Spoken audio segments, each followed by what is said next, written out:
La crisis venezolana. Ubicación: Venezuela. Año 2014 a la fecha actual. La catástrofe. El pueblo venezolano carece de lo más elemental para subsistir. Se dice que muchas muertes han sido provocadas por esa crisis. La disyuntiva norteamericana. Repetir ahora en Venezuela la insidiosa intervención que hicieron en Chile para derrocar a Salvador Allende o vivir y dejar vivir. La siniestra solución americana. Desde el 2014, Estados Unidos impuso un bloqueo económico contra Venezuela y en el 2018 le impuso el embargo total. Todos los bienes e intereses del gobierno de Venezuela que se encuentran en Estados Unidos están bloqueados y no pueden transferirse, pagarse, exportarse, retirarse ni negociarse de otra manera. Quisiera dejar en claro que este decreto ejecutivo, con vastos efectos, autoriza al gobierno estadounidense a identificar y convertir en blanco de sanciones a personas que sigan brindando apoyo al ilegítimo régimen de Nicolás Maduro, declaró John Bolton, consejero de Seguridad de Estados Unidos. La siniestra solución supranacional. Los países vecinos con gobiernos de derecha no le venden ni alimentos ni medicamentos a Venezuela y hasta hubieron países que no entregaron la mercancía que fue pedida y pagada puntual y cabalmente.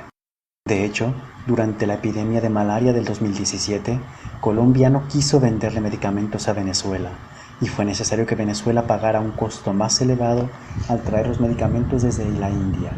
Eso mismo pasa con la insulina, que debe ser importada desde India y China.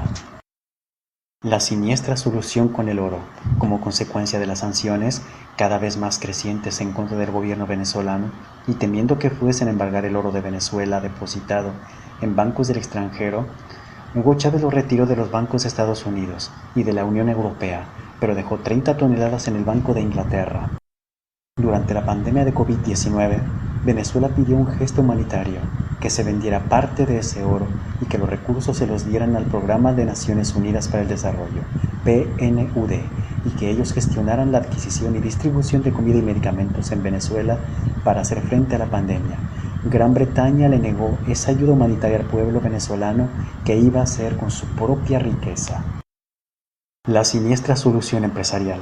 Las empresas privadas existen en Venezuela y son más numerosas que las empresas estatales. Las empresas privadas se encargan de la producción, distribución y comercialización de todo tipo de productos y es innegable que, cada vez que se acercan las elecciones, comienzan a escasear productos de primera necesidad. Sí pasó antes del referéndum constitucional y de las elecciones regionales del 2007, antes de las elecciones presidenciales del 2012 y después de la muerte de Hugo Chávez. Esto a pesar de que la producción no había disminuido. La escasez es artificialmente creada por las empresas privadas como medio de presión. La siniestra solución del mercado negro.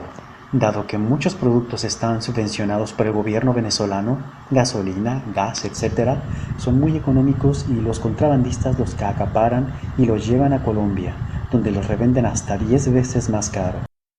Según estimaciones, el 40% de la producción de alimentos venezolana se desviaría y se revendería en Colombia, lo que agudizaría la crisis en Venezuela. También hay un mercado negro para el cambio de divisas bolívar-dólar, que es fijado en una cuenta de Instagram. No se sabe por quién, pero también, antes y durante los procesos electorales, fija una tasa que encarece el precio de los productos al consumidor. Las consecuencias. El embargo económico, al impedir la importación de materias primas, eleva el costo de dichos insumos. Otra alza sufren esas materias primas porque la demanda es mayor, y eso, por sí mismo, provoca el aumento de los bienes o servicios. Si a ese incremento inevitable del índice de precios al consumidor se le suma el castigo y presión, se obtiene la hiperinflación que sufre actualmente Venezuela. La denuncia. El embargo provocó manifestaciones de repudio en Europa y en otros países del mundo. En lo que se refiere a las medidas de Estados Unidos contra Venezuela, no hacemos comentarios al respecto, pero, en general, nuestra posición es bien conocida y consiste en que nos oponemos a la aplicación extraterritorial de medidas unilaterales. Carlos Martínez Ruiz de Gordejuela, un portavoz de la Comisión Europea. Rusia llama a renunciar a las sanciones ilegítimas y a las barreras y restricciones políticamente motivadas. Los países que están realmente interesados en el retorno de Venezuela a la senda de la prosperidad deben respetar los estatutos de la ONU y buscar vías para el arreglo político de la situación en Venezuela, indicó el portavoz del Ministerio Ruso de Exteriores. La guerra sucia. Para la mayor parte de los medios de comunicación, el embargo económico no tiene ningún impacto que sea digno de mención en las noticias o en los análisis que hacen de la dramática situación en Venezuela. No ven ninguna relación entre la pobreza de un país y que hayan confiscado una parte inmensa de la riqueza de ese país. El gobierno venezolano no ha dilapidado ni se ha quedado con la impresionante riqueza nacional que Estados Unidos no le permite usar y que remediaría tal vez completamente esa crisis. Conclusión. Cuando ocurrió la bonanza petrolera en Venezuela en 1930, los excedentes de la venta del petróleo fortalecieron la moneda nacional. Por esta razón era más económico que Venezuela importara todos los bienes y servicios que necesitara a que los creara nacionalmente.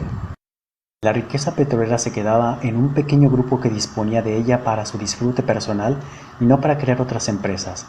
Es lo que se llama la enfermedad holandesa. Una industria genera una riqueza tal que hace inútil crear otras industrias alternativas, lo que eventualmente produce desempleo. Hugo Chávez desvió la riqueza que se concentraba en las élites y en las transnacionales extranjeras e impulsó el sistema educativo y la salud pública. Creó programas para paliar la pobreza.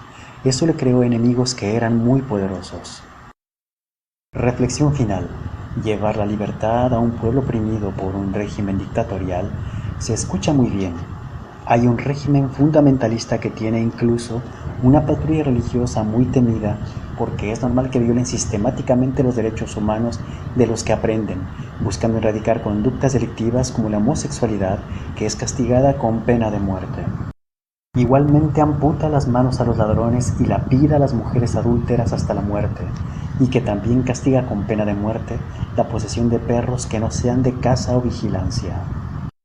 En una de sus embajadas, en Estambul, el 2 de octubre del 2018, se dio muerte al periodista Jamal Khashoggi, muy crítico con el régimen, por orden directa del príncipe heredero Mohammed bin Salman. De Arabia Saudita es también uno de los terroristas que estuvo entre los 10 más buscados por el FBI, Osama bin Laden, y también de ahí eran 15 de los 19 terroristas que habrían estrellado los aviones en las Torres Gemelas. Antes que interrogar a los familiares de Osama bin Laden que vivían en los Estados Unidos, les proporcionó aviones para que pudiesen refugiarse en su país natal. Tampoco se atrevió a interrogar a los familiares de los 15 terroristas saudíes ni congeló sus cuentas. Un régimen dictatorial lo es en la medida que sea amigo o no del gobierno de los Estados Unidos. Acciones. 1. Independientemente de que el dictador sea Maduro o la oposición, nadie debería poder llegar a un puesto de elección popular si no ha pasado previamente un examen psicométrico y de confianza. Todas sus cuentas e ingresos deberían ser públicos, los más transparentes de la nación. Su vida laboral transmitida a la nación en todo momento. Hay empleados que deben soportar todo eso en las empresas donde trabajan. ¿Por qué no un funcionario público? 2. En cuanto a las empresas, transparencia total en sus ingresos y egresos que les permita un decoroso margen de ganancia que jamás pueda llegar a la especulación. 3. Sistemas de control y certificación que permitan conocer inequívocamente el origen de los productos para garantizar que han ingresado legalmente en el país sin provocar crisis en el país de origen. 4. Que crear hambre y pobreza en una nación para derrocar a un gobierno sea equiparable al genocidio y que exista una corte internacional a la que ningún país pueda sustraerse.